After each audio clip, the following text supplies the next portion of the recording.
Electronic and print media సోదరులందరికీ కూడా నమస్కారాలు. ప్రధానంగా గత 5-6 నెలలుగా కాంగ్రెస్ ప్రభుత్వం చేపట్టిన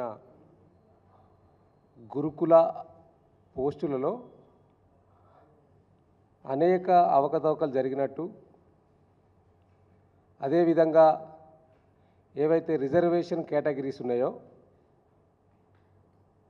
ముఖ్యంగా స్పెషల్ కేటగిరీ, అది స్పోర్ట్స్ కోటా కావచ్చు, డిజబిలిటీ కోటా కావచ్చు, వీటన్నిటిలో గందరగోళం గజిబిజి జరిగిందని అభ్యర్థులంతా కూడా గత 4 నెలలుగా మరి వాపోతున్న సందర్భం.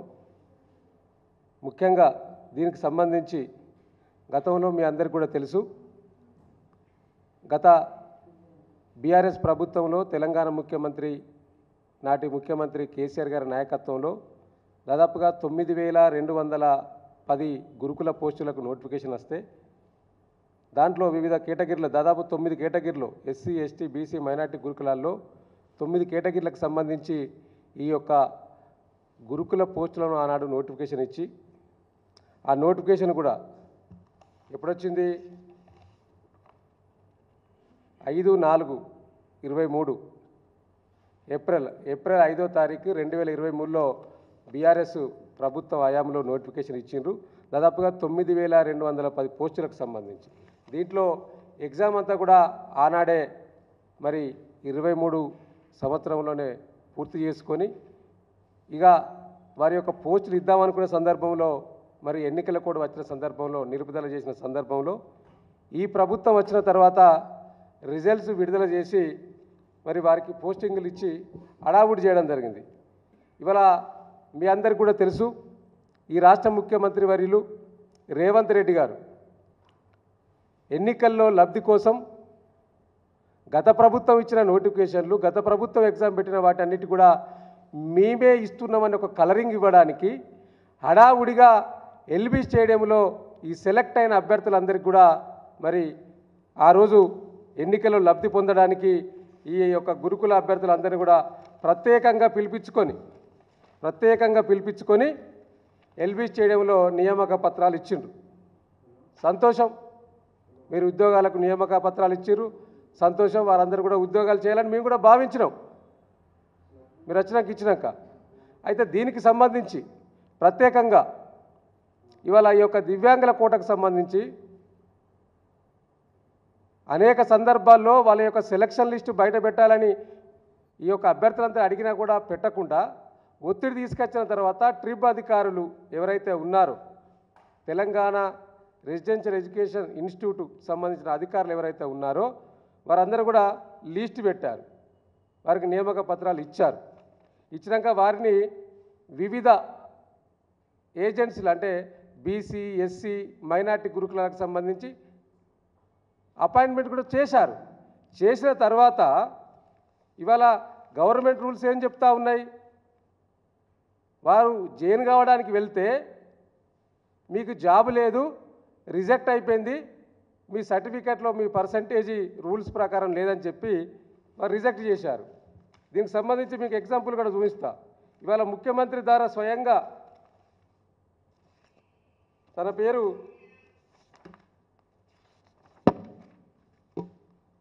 భానుప్రియ, ఈమె భానుప్రియ ముఖ్యమంత్రి గారితో అపాయింట్మెంట్ లెటర్ తీసుకున్నది. ఈమెకు పీజీటీలో గురుకుల పోస్ట్ ఇచ్చిండ్రు, ఈమెకు జేఎల్ కూడా వచ్చింది, టీజీటీ కూడా వచ్చింది. 3 ఉద్యోగాలు వచ్చినాయి ఈమెకు. టీజీటీ వచ్చింది, పీజీటీ వచ్చింది, జేఎల్ వచ్చింది. అయితే పీజీటీకి సంబంధించి ప్రత్యేకంగా దీంట్లో వీళ్ళు ఏం చెప్పారు? ఈమె ఇయరింగ్ కేటగిరీలో, డిజబిలిటీ కేటగిరీలో జాబ్ వచ్చింది. జాబ్ వచ్చినాక జాబ్ ఇచ్చిన తర్వాత ఈ సర్టిఫికేట్ వెరిఫికేషన్ పెట్టింది ఈ ప్రభుత్వం. అసలు రూల్ ఏం చెప్తా ఉన్నది? తెలంగాణ ప్రభుత్వంలో రూల్స్ ఏం చెప్తా ఉన్నాయి డిజబిలిటీ కేటగిరీకి సంబంధించి? ఇది 2018లో మరి బీఆర్ఎస్ ప్రభుత్వం జీవో జారీ చేయడం జరిగింది. ఏదైనా స్పెషల్ కేటగిరీకి సంబంధించి, ముఖ్యంగా డిజబిలిటీ కేటగిరీకి సంబంధించి జాబ్స్ ఇచ్చే ముందు ప్రత్యేకంగా సర్టిఫికేషన్ వెరిఫికేషన్ చేసిన తర్వాతనే జాబ్స్ అలాట్ చేయాలని రూల్ చెప్తా ఉన్నాయి. ఇలా ఈ యొక్క కేటగిరీలో 5th పేజీలో కూడా all cases of hearing impaired shall necessary be referred to ENT hospital confirmation before issue of appointment orders. ENT హాస్పిటల్కి పంపినాక కన్ఫర్మేషన్ చేసుకున్నాకనే అపాయింట్మెంట్ లెటర్ ఇవ్వాలని జీవో చెప్తా ఉన్నది. కానీ ట్రిప్ అధికారులు ఏం చేసిండ్రు? రేవంత్ రెడ్డి గారి ఒత్తిడి మేరకు హడావుడి చేస్తూ వారికి ఇబ్బంది పడుతూ ఇవాళ వారికి ఉద్యోగం వచ్చిందని ఒక పక్క సంబరాలు చేసుకున్నారు, చుట్టాలలో చెప్పుకున్నారు, ఫ్రెండ్స్లలో చెప్పుకున్నారు.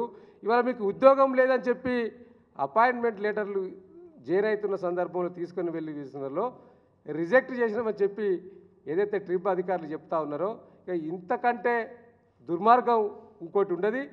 ఇవాళ దీనికి బాధ్యులు ఎవరు? ఇలా ఈ రాష్ట్ర ముఖ్యమంత్రి రేవంత్ రెడ్డి గారా లేదా ట్రిప్ సంబంధించిన అధికారులు బాధ్యులా? ఎవరు సమాధానం చెప్పాలా వీరికి సంబంధించి? ఇలా ప్రభుత్వం చేసిన తప్పిదానికి గురుకుల అభ్యర్థులు ఎలా బాధ్యులవుతారు? మీరు నిజంగానే ఆనాడే బిఫోర్ వెరిఫికేషన్ చేసుంటే నాకు ఉద్యోగం రాలేదని మరి సాధించుకునేది ఉండే. మరి అంతకన్నా ముందు ప్రైవేట్ ఉద్యోగం చేస్తూ ఉన్నారు, కొంతమంది చిన్న చిన్న ప్రభుత్వ ఉద్యోగాలు చేస్తూ ఉన్నారు. వాటి అన్నిటికి కూడా రిజైన్ చేసి ఇలా మాకు జేఎల్ వచ్చింది, పీజీటీ వచ్చిందని ప్రభుత్వం ఇచ్చిందని గొప్పగా చెప్పుకొని సంబరాలు చేసుకున్న తర్వాత జైరైతున్న పోయిన సందర్భంలో ఇలా దాదాపుగా ఈ పీజీటీకి సంబంధించి ఇయరింగ్ సంబంధించిన ఇంపేర్లో దాదాపుగా 36 మందిని ఈ యొక్క ట్రిప్ అధికారులు రిజెక్ట్ చేయడం జరిగింది. నిజంగా వాళ్ళకి పర్సెంటేజ్ లేదు కావచ్చు, లేకుంటే మీరు చేయాల్సింది ఏంది? ముందుగా వెరిఫికేషన్ చేసిన తర్వాత వారికి ఉద్యోగం ఇవ్వాల్సింది. ఇలా ఉద్యోగం ఇచ్చి ముఖ్యమంత్రి గారితో ప్రత్యేకంగా నియామక పత్రం ఇచ్చిన తర్వాత ఇప్పుడు నీకు ఉద్యోగం లేదంటే మీరు ఏం కావాలి? ఇప్పటికే అనేక మంది గురుకుల ఉద్యోగాలకు సంబంధించిన ఉద్యోగాలు చేస్తున్న వారందరూ కూడా ఇట్లాంటి చర్యల వల్ల ఆత్మహత్యలు చేసుకున్నారు. కానీ ఇవాళ ఈ ప్రభుత్వం ఏం చేస్తూ ఉన్నది? అడావుడిగా గత ప్రభుత్వం ఇచ్చిన ఉద్యోగాలను మేమే ఇచ్చినామని చెప్పుకోవడమే కాకుండా నిస్సిగ్గుగా ఇవాళ ఇచ్చిన ఉద్యోగాలు కూడా సరిగా ఇవ్వలేదు.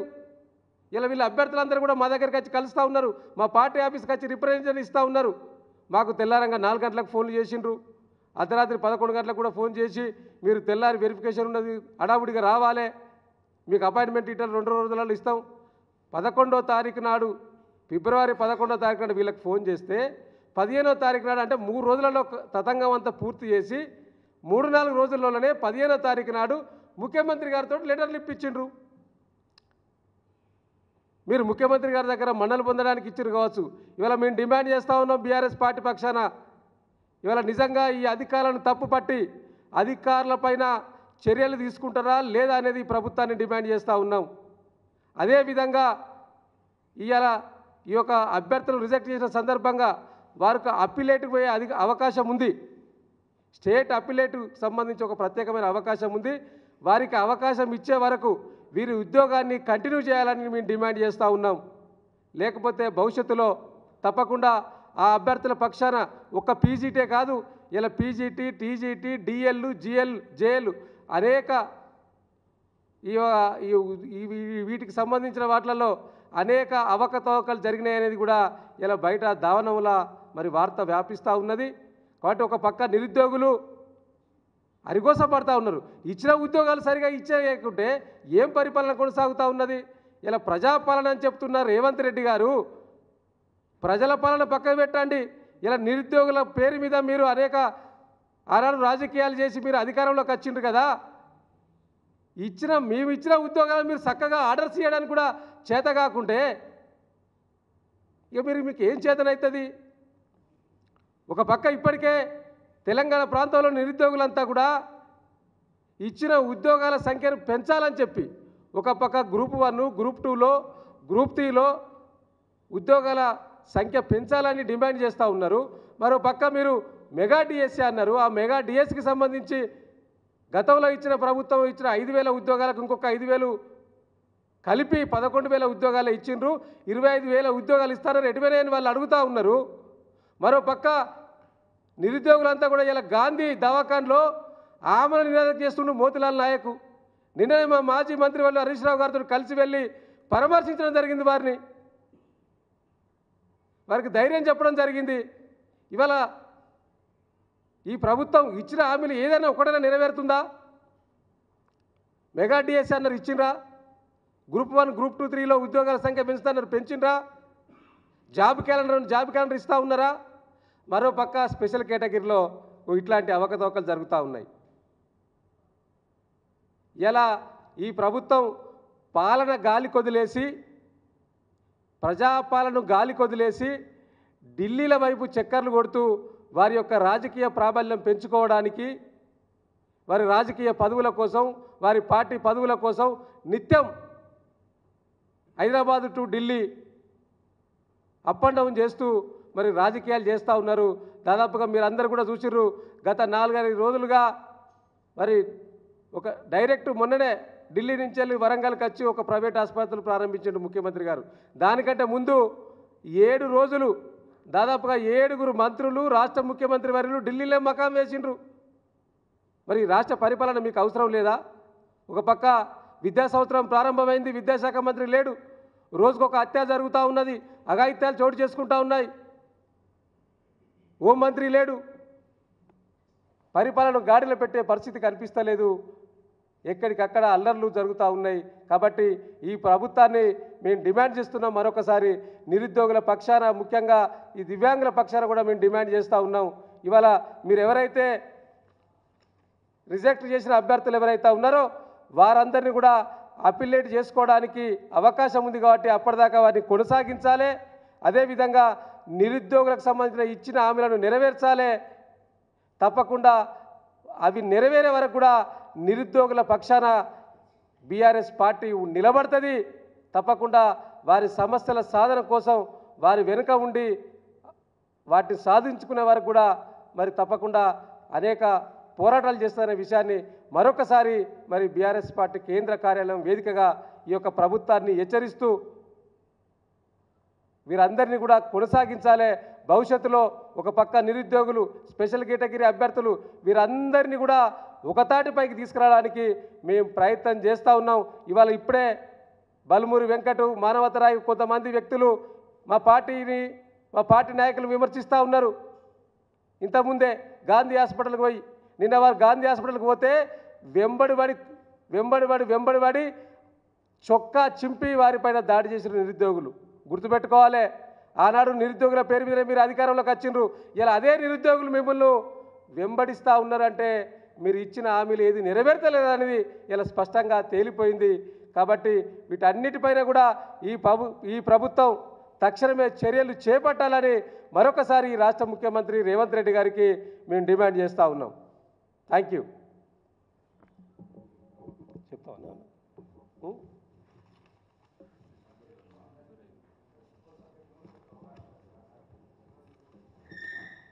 Thank you.